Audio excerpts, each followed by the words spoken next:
Hey, we can't always be on time around here. Welcome to another episode of Making Hay with JRA. Normally brought to you every day, every Tuesday and Thursday at 12 noon Eastern. Today it's about 12:04. I apologize for being a little late. Been crazy around here. Phone's been ringing off the hook, both for the JRA call center as well as junk doctors' jobs.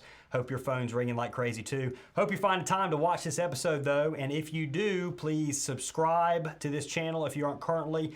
Give us a thumbs up or thumbs down if you like or dislike what you got going on.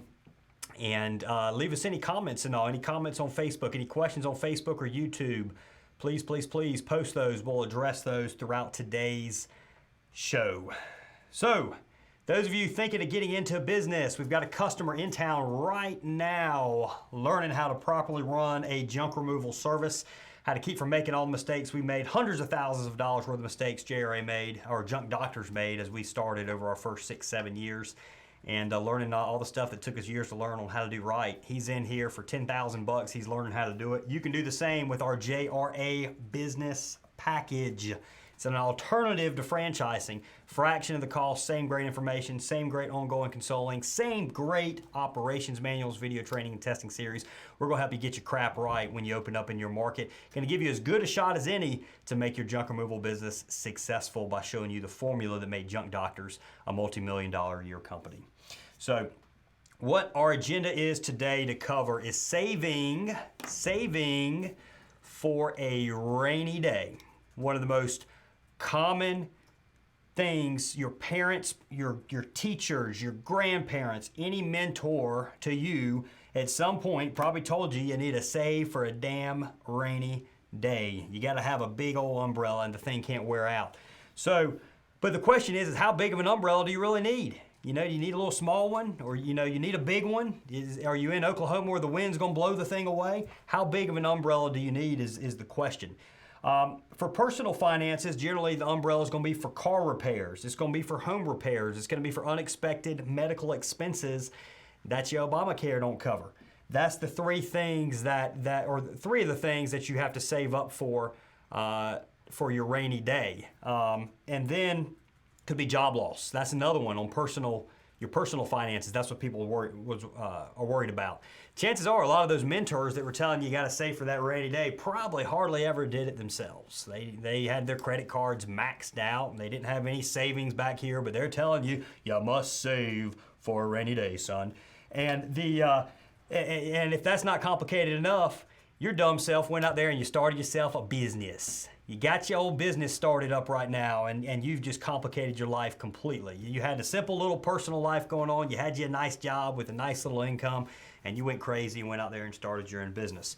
So how much money do you need saved up when you own your very own business? Because with your very own business, you got a lot of stuff that can go wrong. If you're in the junk removal business, you got trucks that can go down. If you're in the power washing business, you got power washing equipment that can go down and trucks. If you're in demolition, you got excavators, bobcats, so on and so forth. You have all this equipment that can go down. And then you can get slow. You've been busy. You're going gangbusters. We got a customer right now. He just called us up and said, I've got a problem. Turn off all Google ads. I'm too damn busy. I can't keep up. Literally called on. We tried to talk him off the ledge, and he said no. He's like, I can't take any more work. And I don't want to say that's necessarily going to happen to everybody. He's in a gangbusters daggone market. Absolutely crazy market. We turn ads on, brand new company, and he tells us he's booked out 2 months. He's got some bagsters coming in and all kinds of stuff. I don't think he's really booked out 2 months. But our call center's been getting calls this morning because we booked him jobs and he can't even keep up with it. So he had to turn off ads. But that can turn around. That can slow down. Matter of fact, there's no can about it. At some point, his business will slow down. At some point, your business will slow down. If you guys are gangbusters like so many of us are right now, and the money's rolling in, your profits are rolling in, you're making more money than you've ever made before in your damn life. You don't want to go out there right now, this moment when you're extremely busy, and go buy a brand new car for your personal self. You might want to get a brand new truck for your business, but you don't want to get a nice car. You don't want to, if you're about to propose to your girlfriend, don't go crazy. They tell you need 2 months of your income that you spend on a ring. Well, do yourself a favor and look at 2 months in January and February you made. If you're gonna buy a ring, give her the one from January and February when you weren't making crap, because I can guarantee you the amount of money you're gonna make in May, June, July, August, September, October, At some point, that's going to go away. At some point, November, December, January, February, you're going to get slow. And at some point throughout those busy months, you could have a couple weeks where you slow down. Don't get a bunch of crap you don't really need. Be kind of stockpiling that money or reinvesting it back into something that's going to bring you in some additional income. So with saving up for a rainy day, and I say saving, you see the quotation marks, we're going to address that. It's having access to money for a rainy day is not any specific formula in business. Some people say you need 3 months of operating expenses. We're going to cover that. That's part of it, but that's not everything. Some people say you need a percentage of your sales. Maybe part of it, but it's not everything. And some people say, what's the worst possible thing that could happen in your business? What's the worst breakdown you could have with a piece of equipment, whatever? You need to save up where you can replace that. All of those are correct. And you've also going to have some other unexpected expenses that could come in, and we're going to cover those as well. All 4 things, there's 4 things right there, are going to factor into how much money you need to have access to when that storm comes in, that tornado rolls in. Is your business going to be able to sustain those winds and that rain? That's going to be a question we're going to address right now. Before we roll on, we got any questions or comments or anything? Yeah. Actually, we got one from Raul de la Tour on YouTube. Raul asks, when are you doing a video on keywords? Didn't we do one? Shane came in here on ads or whatever. I don't know if we went into keywords. I don't know if you look back, it's probably been a few weeks ago we did one of those. See if we can, if there's a way we can bring that back up top on YouTube. I'll grab the link and put that back in. Yeah, see if you can stick that on there for them. But yeah, we've done that. Any other questions? All right, guys. Hey, any questions you have? Hey, what do you think? How much money do you have saved up? And do you think it's enough? Do you think it's too much? It's probably not going to be, well, it might be too much. But if you have that much saved up, you probably don't know it's too much. What are you going for? What's the number you think you need saved up currently? And we're going to see if that number you post right now is the same as what you post at the end of this episode. So a few things we need to cover right now. Savings is how much liquid money you have access to. So that's at any given point. If you needed access to $10,000, you could go straight into the bank, and you had $10,000 sitting in a checking account, a savings account, whatever. You could take that money out and you could have it. It's not tied up in assets. It's liquid money you can get immediately. The cash flow, a cash flow statement shows money that comes in and out. So it's different from a profit and loss statement. A cash flow statement is going to show any money you have coming in. That can be income. That could be capital financing. You've gone out and you've taken out a loan. That money comes into your business. That is a positive on cash flow. It's not on a profit and loss statement. And it's also any money that goes out. So it's paying all of your expenses. It's paying all of your loan, including the principal payment. That's different from a profit and loss statement. It's any and all expenses. Any money that flows out it accounts in your cash flow statement. A cash flow statement takes the amount of money that comes in, takes the amount of money that goes out, you subtract the amount that goes out from the amount that comes in, and that's going to be, hopefully it's a positive number, but that's going to be the number, that's going to be your cash flow at any given point.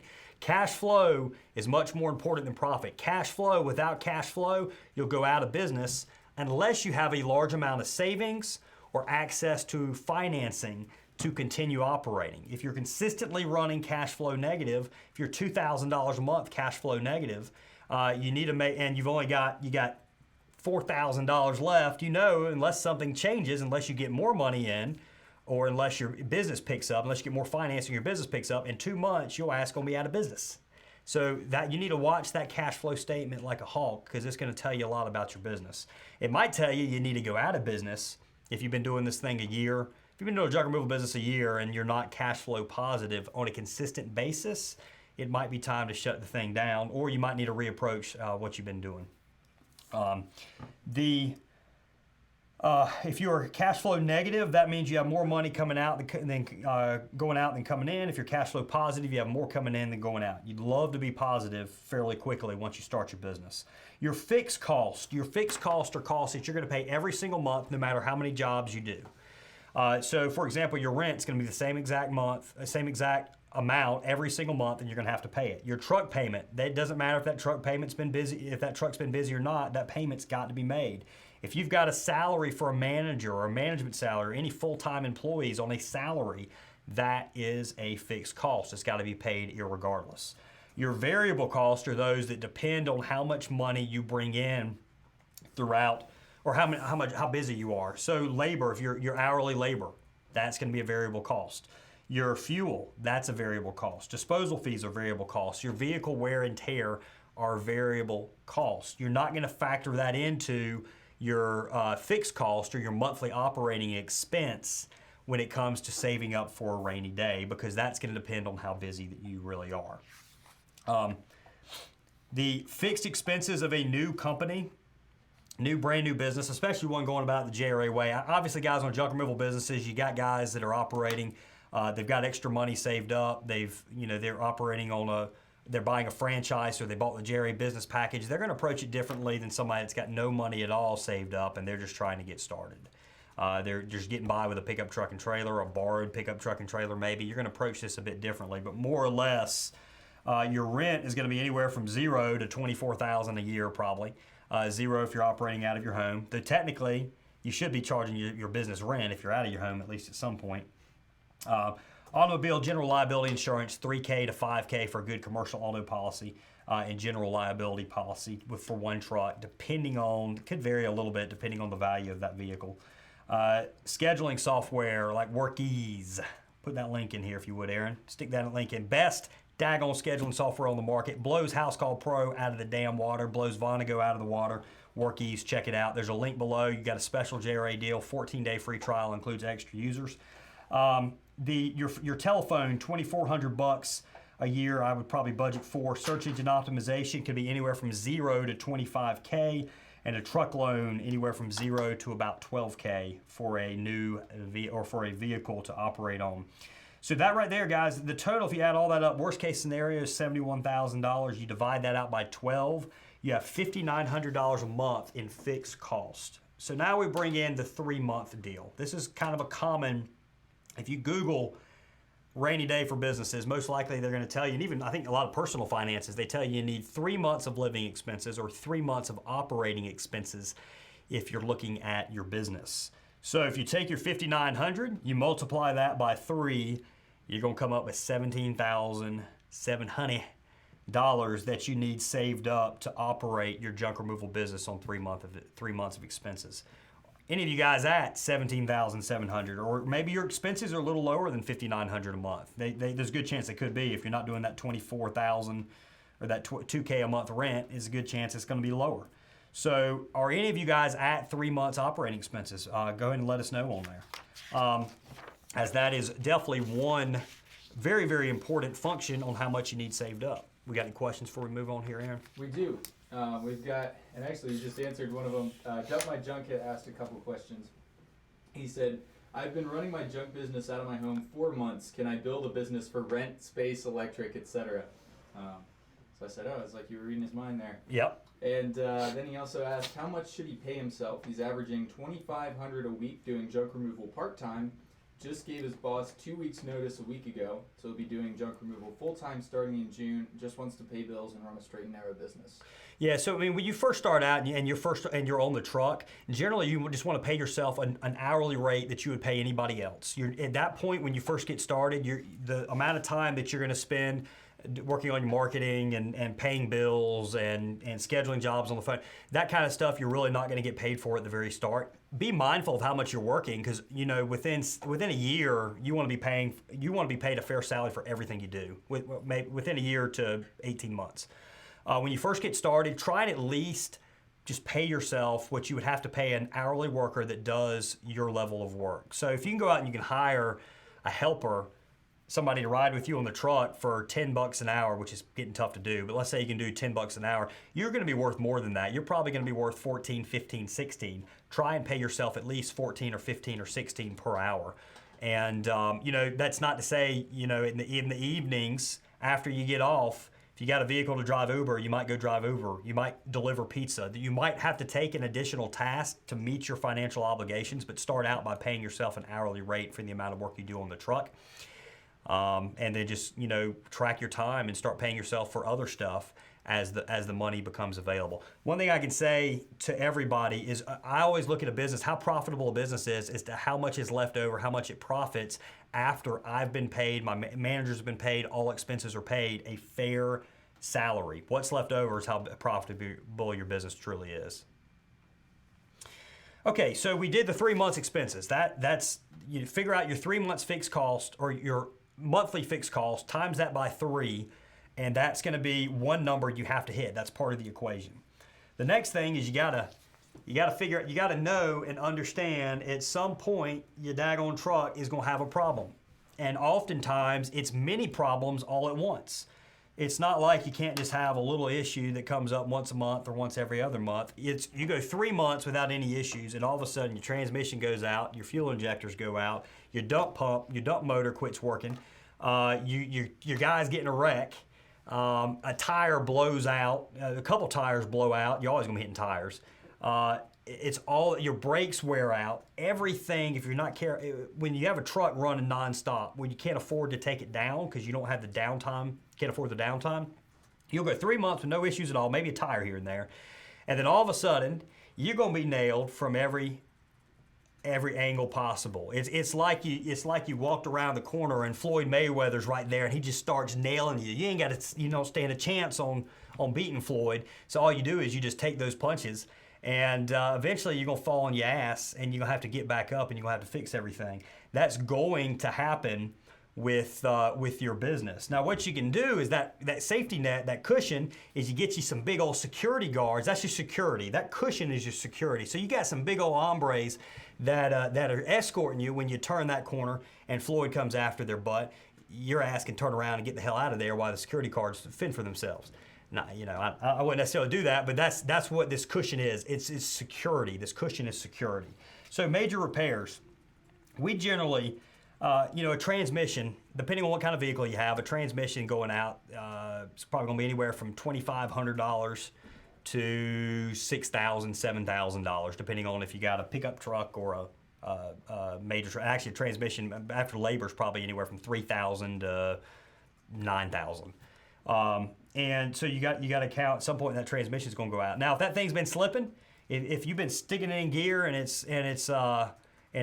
doesn't jump right into drive, or it's not shifting right, or you're coming to a stop and it's trying to bog the engine down, you're having to pop it in neutral, sooner rather than later that baby's going to let loose. So you need to be getting that money in or getting that money available to pay for it. If you got an engine with 300,000 miles on it, she smokes a little and she's slower than she used to be, and she has a little trouble starting up in the morning, you probably know, hey, at some point, old Bessie here, she's gonna let loose. She ain't gonna work for me anymore. She ain't gonna make milk for me anymore. So I'm gonna have to replace her with another cow, which is gonna be that engine. So you need to save up for that other cow. Injectors, injector repair on a Suzu truck, I can run $4,000 to replace all the injectors between labor and the cost. So there's some major expenses. We like to account for about $15,000 for every one truck. These are the Isuzu trucks we're running. If you guys are out there operating dumpsters, so you're out there in a boom truck, with a boom truck that's compacting in trash, a crane truck or whatever, you got a $250,000 piece of equipment, $150,000 piece of equipment, not a $60,000 or $20,000 piece of equipment. That amount's probably going to be higher because generally the more expensive the vehicle, the more expensive the repair. So about $15,000 for every, did I say one truck or 4 trucks? I don't remember what I said. I meant 4 trucks. If I said 1 truck, I apologize. So when you add and you get to 1 truck, you'd like to have an additional $15,000 saved up. You get to 4 trucks, you'd like that to be $30,000. You get to 8 trucks, you'd like it to be about $45,000, so on and so forth. Again, guys, this isn't exact science. Other major issues can also pop up. If you guys are doing Google pay-per-click and you guys are the top dog and some little punk thinks he's going to come up there and take that top spot from you on Google Ads, you're going to get yourself into a little click war. I like me a click war. I like that battle. We had one about 3 months ago, and I jacked my shit up all the way to it was thousands a day. I said, and we were paying like $80 a click. I said, whatever, just spend it. That guy's going to give in, and sure enough, he did. So if you guys get into a little Google ad click war, that's going to increase your advertising budget. You're going to have to go to war. You're going to have to get your big weapons out in order to defend off that war, or you're going to cower. You're going to cower and you're going to drop down, and that guy's going to assume the dominant spot, and you're going to have a damn tough time overthrowing him once he realizes the money he's able to make. So by me saying this, I know I got some competitors watching for junk doctors. I'm probably inviting a click war. Well, whatever. We'll deal with it if it comes on. It makes me excited. So workers' compensation, if you guys aren't careful, like we weren't one time, all of a sudden you get a $51,000 workers' compensation bill. How you gonna pay it, guys? You ain't gonna pay that all out of your emergency fund. At that point, you got all the leverage. Somebody comes to you with a $51,000 bill. What are they gonna do? They close you out, they run you out of business, or they sue you or whatever. Well, they ain't ever gonna get paid. You ain't got the money to pay it anyway, so you just set up a payment plan. So you get that $51,000, you set up a payment plan, or you say, all right, I'm gonna pay you $25,000 right now. I'll pay you $25,000 if you'll release everything, or I'm gonna pay you $51,000 over 4 years. You start out offering a lump sum and see if they take it if you want. But you want a little extra money saved up for something like that. And your warehouse, all of a sudden, you might have a landlord that decides they don't like junk removal businesses. They don't like the stuff you're bringing in. Tenants are complaining because some mud's getting brought in off your tires, and you got guys that are leaving stuff out. It's just a little messy. You're not doing a good job cleaning it up. The business owner just decides they no longer like your business, and you get an old eviction notice. That right there, you might have to move into a more expensive spot. So that's something you might need to account for. We generally don't get too crazy about worrying about stuff like that. There's other major issues that might pop up. We call them minor major issues. A truck going down is a major issue. Any of these other problems is a minor major issue. We try and have, you might want to have $5,000, $10,000 or whatever for your typical size junk removal business saved up for those minor major issues. We got any other questions? We got a lot of questions coming in. All right. All right. So we've got Jerome on YouTube. What is a good time to start your junk removal business full time so I can leave my other full time job? I'm assuming he doesn't mean time of year, but yeah, just income. Until it depends on how much you make. If you make $20,000 a year, it's going to be a lot sooner than if you're making $100,000 a year. Most people watching this, if they're talking about quitting their own job, typically they're in the $30,000 to about $60,000 a year job range. Some make more, but some of them have other investments, so on and so forth. But that's the typical watcher of this channel. In that case, you start out part-time, weekends, evenings, whatever. And once it's to the point where you're making whatever amount it is to continue living, to meet your expenses, and maybe you cut back your expenses a lot, at that point you could quit and go full time, because there's going to get to a point you're going to be turning away work because you can't get to it soon enough because you don't have the availability. That is an option. Now here's the other option. Here's an option that I love, because this is going to set you up for not getting stuck in your business. Too many junk removal business owners get stuck on the truck all the time. And they make it a point of pride. They say, I don't ever want to sit in the office and just answer phones and tell everybody what to do. I want to be out there doing all the work. That's great, man. Pat yourself on the back. I'm gonna pat myself on the back when I go to the damn bank, because I got about I have 8 crews out there, 8, 10, 12 crews out there running for me. You just got 1 crew, and you ain't ever going to the bank. You're just sticking the daggone cash in your money, in your pocket. And that's fine up until that IRS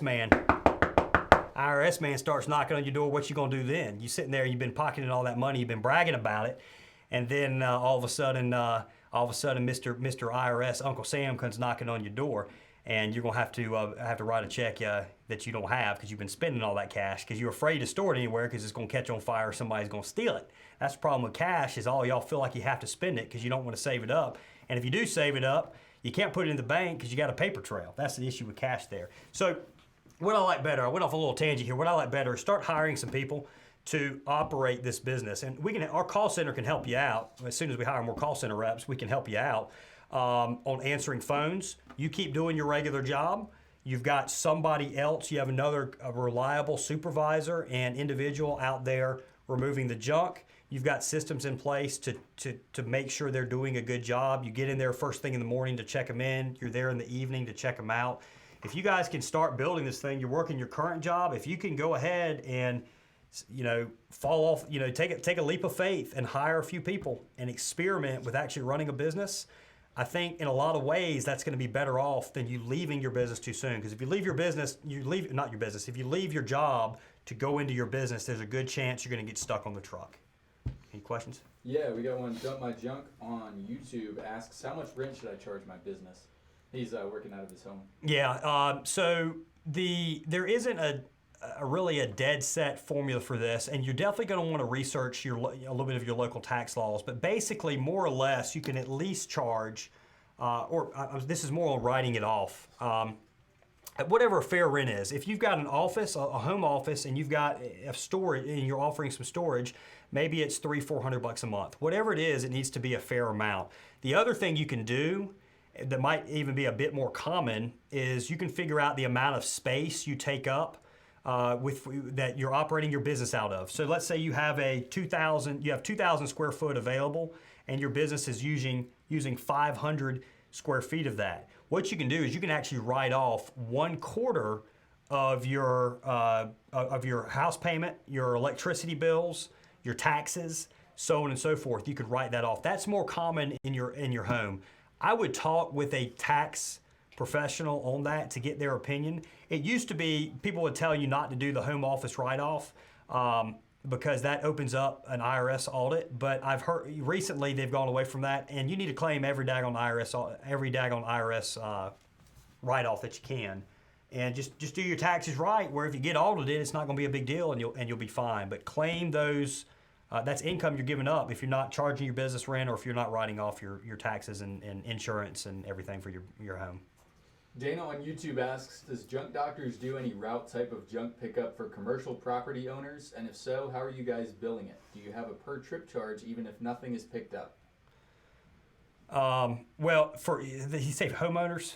Was that in there? For commercial. For commercial companies, yeah. And we do some for most of our stuff is not route based. We don't do a whole lot of that. I know of some companies that do, like with apartment complexes, they say once a month we're going to come by and clear out your dumpster area or your trash corral, and we're going to charge you X amount of monthly. They're going to charge you a monthly rate. If you're going to do a route like that, there needs to be a monthly rate that's charged. It needs to include up to a certain amount of stuff. If they exceed that amount of stuff, and make it over a time period.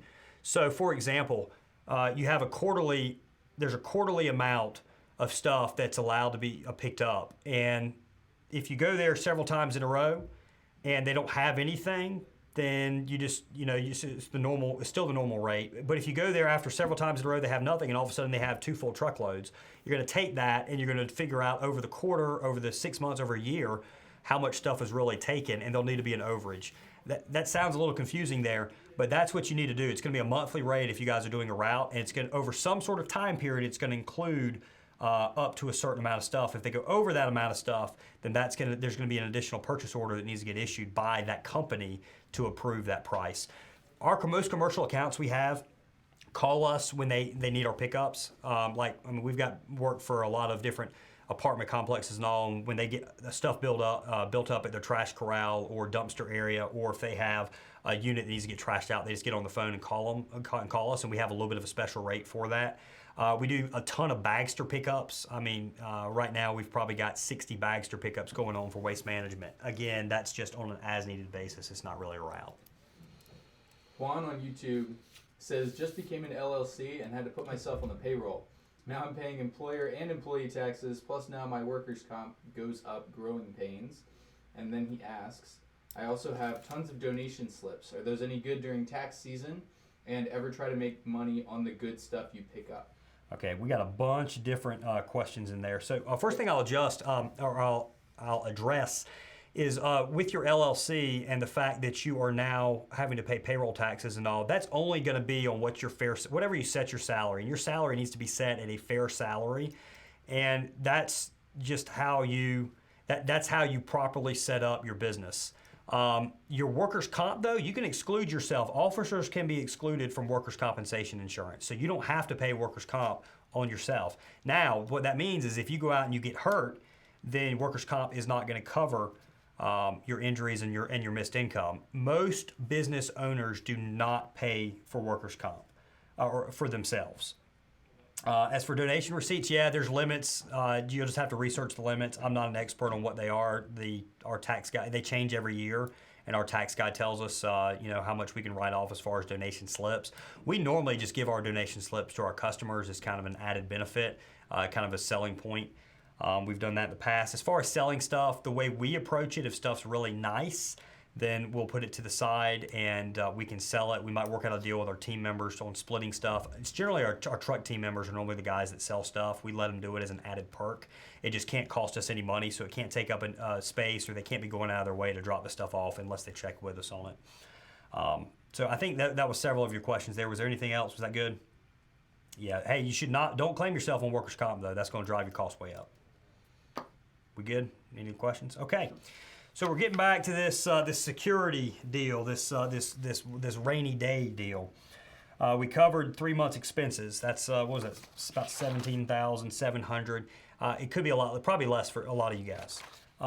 Major repair, about $15,000 for every one truck. Other major issues, $5,000 to $10,000.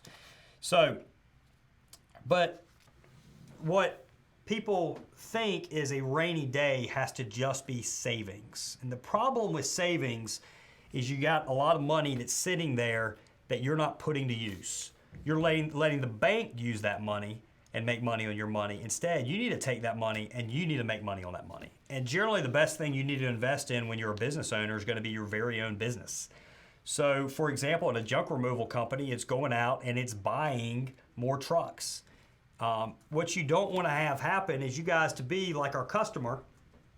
This isn't necessarily his case, but we've got that customer I was talking about at the beginning of the show that he just had to turn his ads off because he was so busy. He was unable to keep up.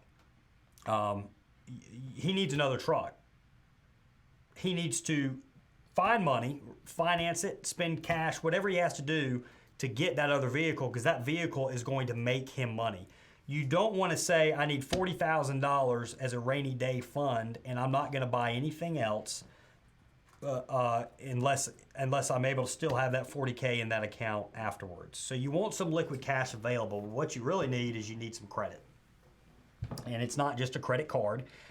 We have put stuff on credit cards before, and we have carried balances on credit cards. Matter of fact, I know we've got a card right now where we're carrying a little bit of a balance on a credit card, because we're able to take that money at a lower, the interest rate that we are paying out, the interest we pay out is less than the benefit it is of taking that money and putting it in another truck or whatever we have that we're investing in. But credit cards aren't the best way to do it. On typical credit cards, you might pay 15, 16, 17, 12, 25% interest. The best way for a business is to go out and get what's called a business line of credit. And a line of credit is an unsecured loan from a bank. What does that mean? That means there is no collateral that's placed on you withdrawing that money. So if you finance a vehicle, the vehicle itself is collateral. If you quit making that payment, I know a lot of you guys know what I'm talking about on this. You quit making that payment, they're going to come and repossess that vehicle. That's their collateral. With a line of credit, they have no recourse on that loan. They just have to get the money back from you at some point. So let's say you have a $20,000 line of credit. That means at any point, if you're at a zero balance, if you haven't taken any money away from that line, you can take up to $20,000. At one point, you say, I need $20K. It could be for anything. Anything you need $20,000 on, you hit that baby for $20,000. Now, a line of credit is meant to be a temporary month-to-month thing that basically exists to help you get that piece of equipment you really need to make more income, or to help you withstand an unexpected expense. Matter of fact, at the core, it mainly exists to help you meet payroll and help you make loan payments and help you make rent payments and mortgage payments and so on and so forth that are unexpected. That's what it really exists. And then what you're supposed to do, the intent of it is as soon as you've recovered from that issue, you pay down that line of credit. A lot of business owners make the mistake that they withdraw that $20,000 from that line of credit and it never gets paid back until Mr. Banker, like the IRS earlier, Mr. Banker, he comes knocking on that same door and he says, hey, Mr. Businessman, I need my money. You've had this line of credit out, $20,000 out for 18 months. You're supposed to have that baby paid down at least 1 month throughout that term. Where's my money? And you say, I ain't got your money.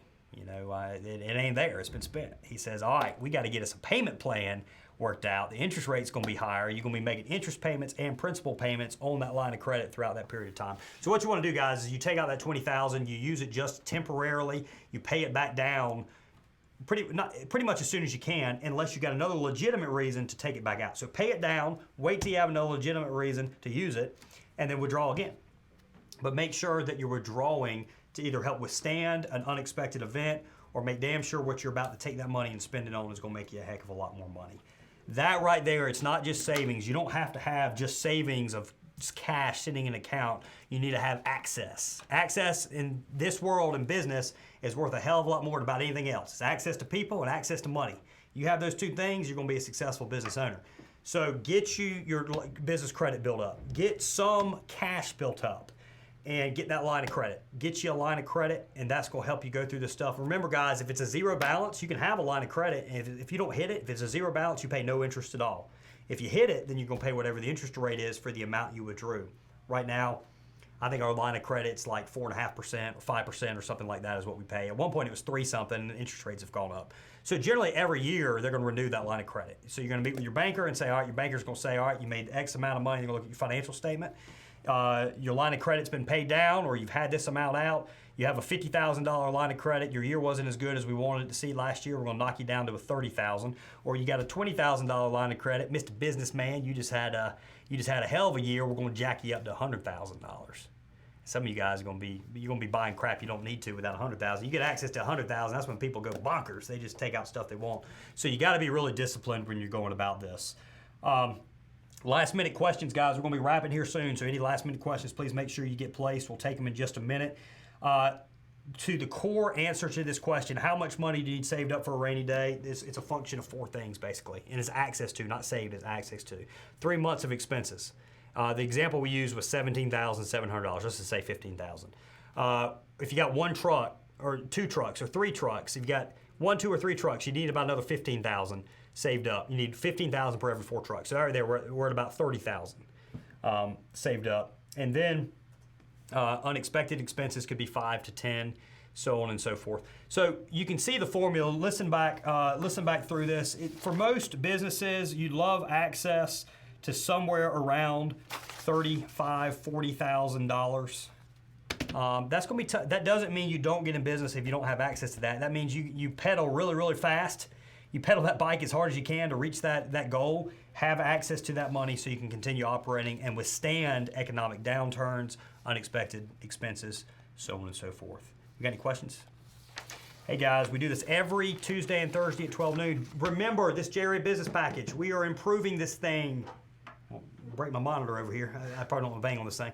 We're improving this every single month. Now, as we improve, that price tag is going to go up. Right now, it's $10,000. It's going to help you avoid $100,000, hundreds of thousands worth of mistakes. It's going to also help you learn hundreds of thousands of dollars worth of awesome things that we do. That's the JRA Business Package. Give us a call at 919-617-1975. If you're looking to get into business and you have access to money, you have a little extra money saved up, this JRA Business Package you're gonna start out at third base rather than first base with this JRA Business Package. Every Tuesday and Thursday, 12 noon Eastern. I am Lee Godbold. This is Junk Removal Authority. Subscribe right now. You got it to do. Hit the subscribe button. Subscribe to this YouTube channel. Give us a thumbs up or thumbs down. Do not delay. Do it right now like your life depends on it. And check us back out here on Tuesday at 12 noon Eastern Time. Thanks, guys. Y'all have a great week.